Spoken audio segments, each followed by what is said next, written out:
Alright, magandang araw po sa inyong lahat mga kababayan. Batang Maynila Toits, ngayon po ay araw ng Sabado, November 18, 2023. At kanina dyan sa E80, meron pong nakakatawang nangyari.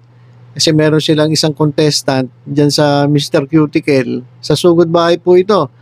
Itong Mr. Cuticle, yung isang contestant, bigla ba namang nung kanyang entrada, kasi ginagawa ng mga contestant dyan, nagpapakilala sila eh. Siyempre may introduction. Ang sabi na itong contestant na ito, what's up madlang people? Unang ba naman? So, tapos siyempre, ito naman si Jose. Sabi, doon ka sa kabila, hindi ka dito, doon ka sa kabila. So, ito, papanood ko sa inyo yung nangyari dyan sa E80 kanina, dyan sa sugod bahay.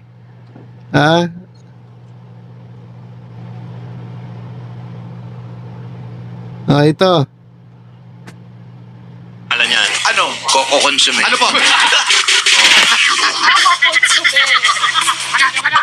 Doon ka muna. Wala ka lang, lumayas ka muna dito.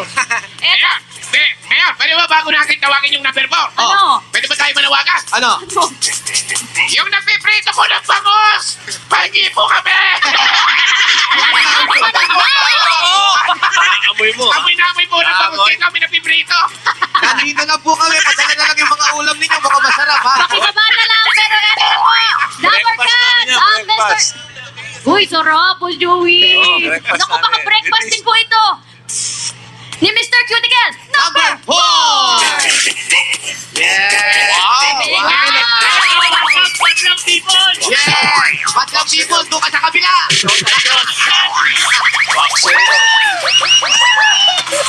Ulitin mo, isa pa! What's up, batlang people? Ano, nahiya ka? Ano ka dito? Huwag lang mahiya! Dito ka lang! Next, huwag ka yan. Hello, number cut!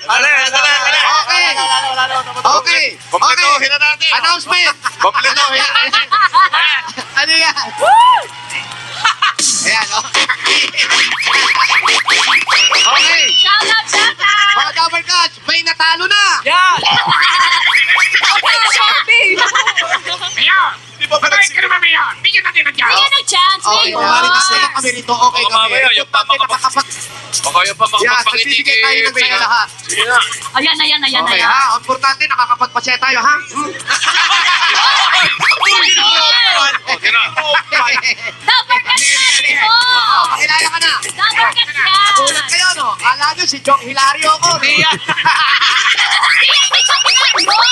Pakilala ka na! Mr. Cuticle, number 4 yan! Pakilala ka na! Okay! Bunat kayo, nag-rebuild ng Barangay 179, mga kaibunan Mariano. Ano? Mayor pala ang ano. Ano? Ituloy mo! Kami, hindi kami naiya. Ikaw, naiya ka? Di mo ka ba? Hindi! Bakit? Kasi lumilipat yan, nasa isipan ko. Abangan nyo, yung pasabog ko. Ano? Dance floor. Dance floor? Ala dyan ang pasabog ka! Halika rito! Tuwang-tuwa kami sa'yo! Alam mo, kumpletuhin mo na. Halika rito! Gusto kita makilala, tanggalin mo yan! Yan. May sasabihin si Mayor! Kanina, madlang people. Ngayon naman, sayaw ni Yormi yan.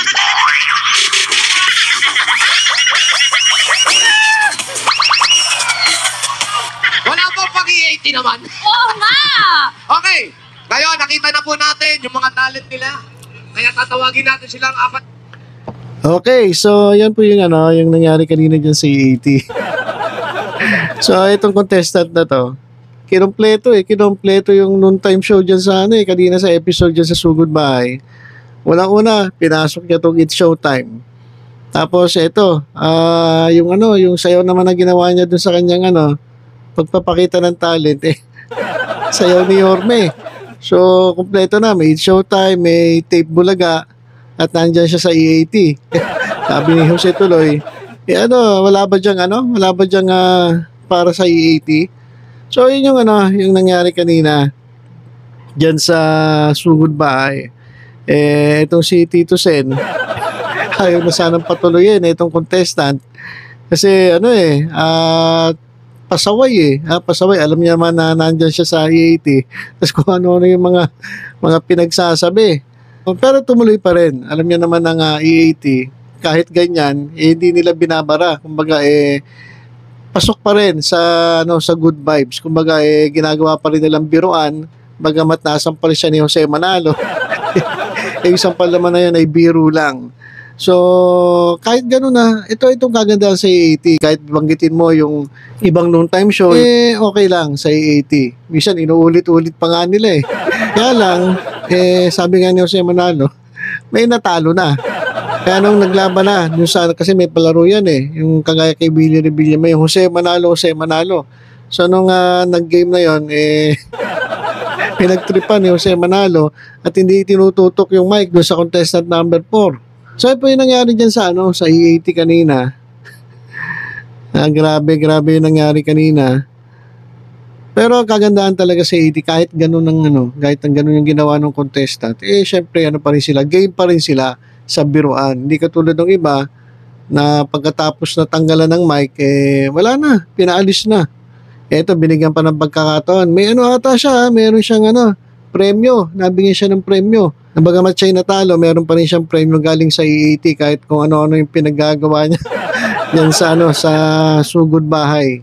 So, lang po, na-share ko lang po sa inyo yung nangyari kanina dyan sa AAT dyan sa sugod bahay. Kaya sa mga susunod pa mga please, tutok-tutok lang. Dito po sa Batang Maynila to. Ingat po tayong lahat. God bless.